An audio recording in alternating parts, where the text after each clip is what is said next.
Hey guys, welcome back to my YouTube channel. तो आज हम ड्रैगन कोड सीरीज को फिर से कंटिन्यू करने जा रहे हैं। तो जैसे कि हमने प्रीवियस एपिसोड में देखा था, हमें बताया जाता है वो काफी जगह घूमे, उन्होंने ब्यूटीफुल प्लेसेस फाइंड किए, वो नाना के साथ में सो जाते थे, वो नॉर्मल बचपन जी रहे थे। तो एपिसोड नंबर 97 की स्टार्टिंग होती है। जॉनी बोलता है, नाना हमें ट्रेन करने की क्यों जरूरत है, एक नॉर्मल लाइफ अच्छी नहीं होती है। नाना बोलती, तुमने मुझे पहले नहीं बोला था कि तुम लोगों को प्रोटेक्ट करना चाहते हो। जॉनी बोलता, हाँ मैंने ऐसा बोला था। तुम किसे प्रोटेक्ट करना चाहते हो, मतलब प्रोटेक्ट करना चाहते हो? नाना बोलती, मुझे कुछ भी याद नहीं है पास्ट का, पर अब मुझे पता है मैं तुम दोनों को प्रोटेक्ट करना चाहती हूँ। तुम स्ट्रॉन्ग बनो या ना बनो, एक्चुअली मुझे जरा भी फर्क नहीं पड़ता तुम्हारी ट्रेनिंग से। मैं तुम्हें हर कीमत पे प्रोटेक्ट करूंगी। फिर मैं सुबह का सीन दिखाया जाता है। कौन की बोलती है, मतलब बाईजुजू बोलती है कि नहीं, हम एक हफ्ते से ब्रेक लेके रखा हुआ है, हमें ट्रेनिंग को स्टार्ट करना पड़ेगा रात से।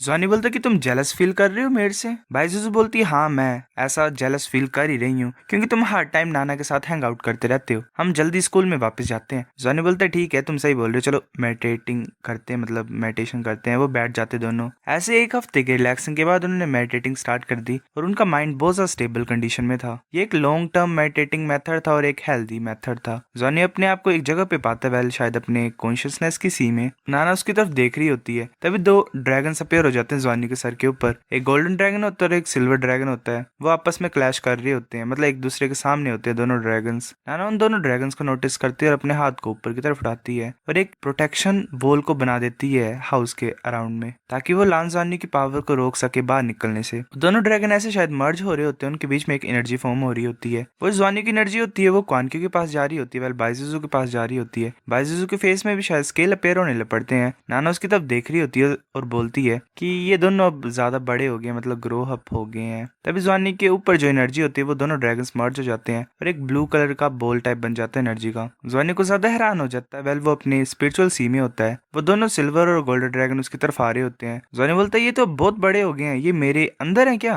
वो दोनों ड्रैगन्स आपस में क्लैश कर रहे होते हैं, फाइट कर रहे होते हैं। जॉनी सोच रहे थे, नहीं ये मेरे ओशन ऑफ माइंड के ऊपर फाइट कर रहे हैं, मेरे को दर्द हो रही है, मैं अपनी बॉडी को कंट्रोल नहीं कर पा रहा हूँ, जो मेरा माइंड है वो भी टूट रहा है। नाना बोलती है, जॉन्यू। नाना सोच रही होती है, जॉन्यू इसका माइंड तो कुछ ज्यादा प्रेशर में है, पर ये जो प्रोसेस है ये इंपॉर्टेंट है, मैं ऐसे नहीं रोक सकता हूँ, मतलब रोक सकती हूँ और कुछ कर सकती हूँ इसके लिए। जॉनी दर्द में होता है, पर वो पूरी कोशिश कर रहा होता अपनी बॉडी पे कंट्रोल लाने की। जॉनी सोचता है, नहीं मेरे को डरना नहीं है, मेरे को करना पड़ेगा खुद ब खुद ही। जॉनी नोटिस करता है उसका जो वो वोर्टेक्स होता है उसमें कुछ चेंजेस आ रहे होते हैं। जॉनी सोचता है, हाँ जो वर्लपूल है, मैं वर्लपूल को यूज कर सकता हूँ। मैं ड्रैगन्स को तो कंट्रोल नहीं कर सकता हूँ, पर मैं वाटर को कंट्रोल कर सकता हूँ। जॉनी फिर कोशिश कर रहा होता है और बोलता है कि चलो मैं वाटर को मूव करता हूँ धीरे धीरे। वो वाटर को मूव करा रहा होता है, वो गोल गोल तरीके से घूम रहा होता है। जॉनी अपनी पूरी फोर्स लगाता है। वो जो वाटर होता है वो उन ड्रैगन्स को कवर कर रहा होता है हर तरफ से, और ऊपर से उन्हें पूरी तरह से कवर कर लेता है और वेल डुबा देता है। जॉनी सोच रहा होता है, ग्रेट है, मैंने कर दिखाया, मैं वाटर को यूज कर सकता हूँ ड्रैगन को डुबाने के लिए। जो इफेक्ट था उनका मेरे ऊपर वो वीक हो गया, मैं अपनी बॉडी को कंट्रोल कर सकता हूँ दोबारा। मैंने फाइनली फिगर कर लिया है, मेरे को अब रेनबो ओरा को यूज करना पड़ेगा। वो जो उसका वर्टेक्स होता है उससे रेनबो कलर की लाइट निकल रही होती है, वो ऐसे ही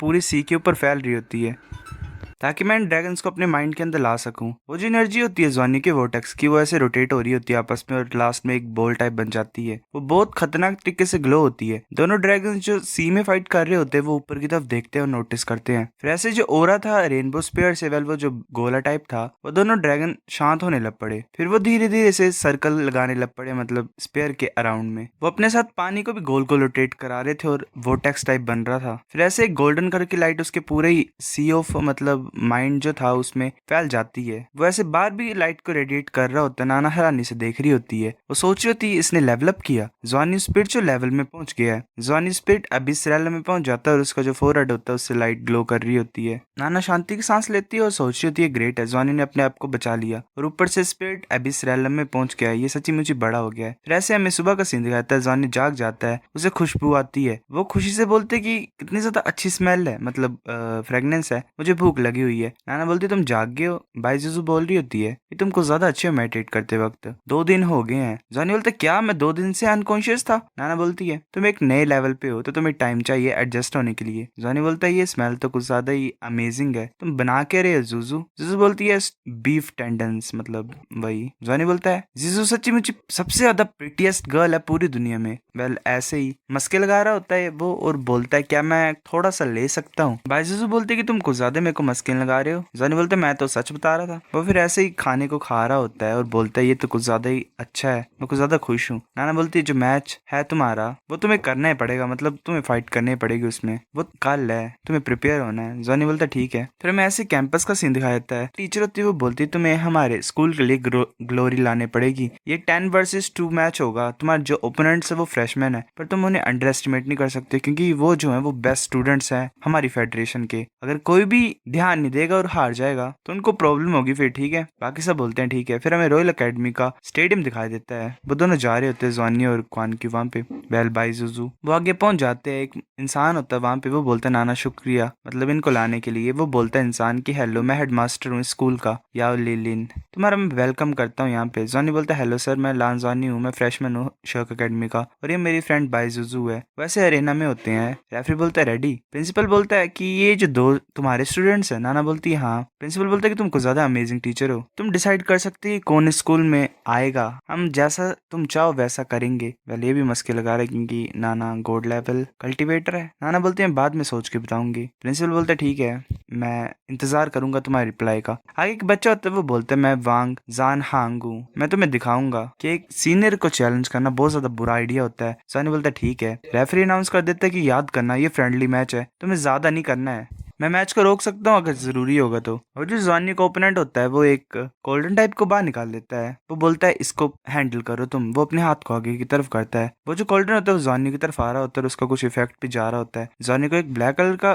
स्मोक टाइप कवर कर रही होती है। जॉनी सोच रहा होता है जो ग्राउंड है वो मेरे को नीचे की तरफ खींच रहा है, ये साउल वेपन कॉम्बो है क्या? वो फिर गोल्डन को ऐसे आगे की तरफ भेज देता है। जॉनी सोच रहा होता है ये कुछ ज्यादा स्ट्रेट फॉरवर्ड नहीं है, मतलब इसके अटैक्स तो मैं गेस कर पा रहा हूँ। वो बच्चा बोलता है कि मैं बिलीव नहीं कर सकता कि एक तुम्हारी तरफ फ्रेशमैन मुझे हरा सकता है। वो फिर हैरान हो जाता है क्योंकि आगे से एक अटैक आता है। पूरा स्टेडियम ग्लो कर रहा होता है वेल वायलेट कलर की एनर्जी से, उससे भी इफेक्ट पड़ रहा होता है और उसके मुंह से खून निकल आता है। वो चिल्ला रहा होता है और ऐसे बोल रहा होता है कि मेरे सर में दर्द लग रही है, ये मेरे को स्पिरिट एनर्जी से अटैक कर रहा है मेरे ऊपर। वेल जॉनी ने spirit Abish blood thirsty Phantom को यूज किया होता है। Well new power guys. वो फिर रानी से आगे की तरफ देख रहा होता है। जॉनी ने एक आइस डैगर भेजा होता है। वो सोच रहा होता है ये आइस डैगर है पर ये फायर क्यों है इसके पीछे। वो जो आई शार्ड होता है वो आगे की तरफ जा रहा होता है। वो जो शार्ड था वो उसके सामने आके फूट जाता है। 3 डिफरेंट तरह के एलिमेंट्स थे उसमें और वो एक ही साथ में रिलीज हुए और एक बहुत बड़ी क्योस फैल गई, मतलब एक्सप्लोजन टाइप ही हो जाती है। वो कुछ ज्यादा हैरान हो जाता है बच्चा। रेफरी बोलते नहीं रुको, एक बहुत बड़ी एक्सप्लोजन होती है, पर वो कूद जाता है, मतलब बच जाता है उससे। एक बच्चा बोल रहा होता है क्या ये डैगर ये इतना ज्यादा पावरफुल क्यों था?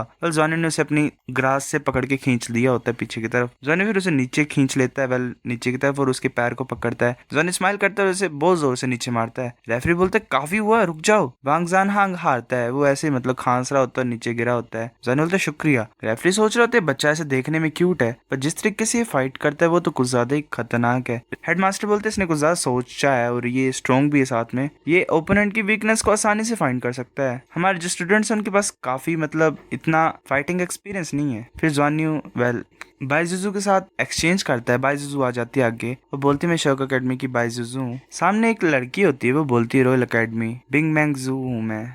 वैसे ही अपनी मार्शल स्पिरिट को रिलीज करती है, उसे ब्लू कलर की एनर्जी कवर कर रही होती है। बाई मिंगजू की जो स्पिरिट है वो यूनिक है, वो एक आइस ड्रैगन फिनिक्स है। तो दोनों आइस ड्रैगन और आइस फिनिक्स बाहर आ जाते हैं और बाइजुजू की तरफ जा रहे होते हैं। बाइजुजू अपने स्पेयर को लेके आगे की तरफ मूव कर रही होती है। जो फिनिक्स होता है वो एक आइस फ्लेम मतलब आइस के अटैक को करता है आगे की तरफ। बाइजुजू आइस टाइड को यूज करती है, वेल एक स्नो की स्मोक टाइप को आगे की तरफ भेजती है। दोनों अटैक्स के बीच में कोलिजन होता है, फिर वो जल्दी से आगे मूव करती है और ड्रैगन के पास पहुंच जाती है। बाइजुजू ड्रैगन के सर के ऊपर टैप करती है और अपना अटैक यूज करती है एक्सप्लोसिव ब्लिजर्ड। एक बहुत बड़ी एक्सप्लोजन होती है, शायद ड्रैगन का काम तमाम हो जाता है। बाइजुजू बिल्कुल ही जल्दी से आगे मूव करती है और उस लड़की के पास ही पहुंच जाती है। वो लड़की सोच रही थी कुछ ज्यादा फास्ट है, मेरे को अपनी पूरी स्ट्रेंथ को यूज करना पड़ेगा। तब बाइजुजू अपने वो वाला अटैक यूज करती है जिससे वो फ्रीज कर देती है सभी को और अपने स्पेयर से अटैक करने लगी होती है। रेफरी बोलता है रुक जाओ। प्रिंसिपल भी डर जाता है पर बाइजुजू बिल्कुल स्पेयर उसके सर के पास रख देती है, मतलब रोक देती है। बाइजुजू बोलते है कि अच्छी फाइट थी। रेफरी बोलते है कैसे सकता है, इसके पास चांस था, इसने मतलब अटैक को गिव अप क्यों कर दिया? प्रिंसिपल बोलता है क्योंकि जो उसका अटैक था वो पहले से ही ब्लॉक हो गया था, जो डिफरेंस इनके बीच में वो कुछ ज्यादा बड़ा है। कल शायद लड़की की बात कर रहे हैं।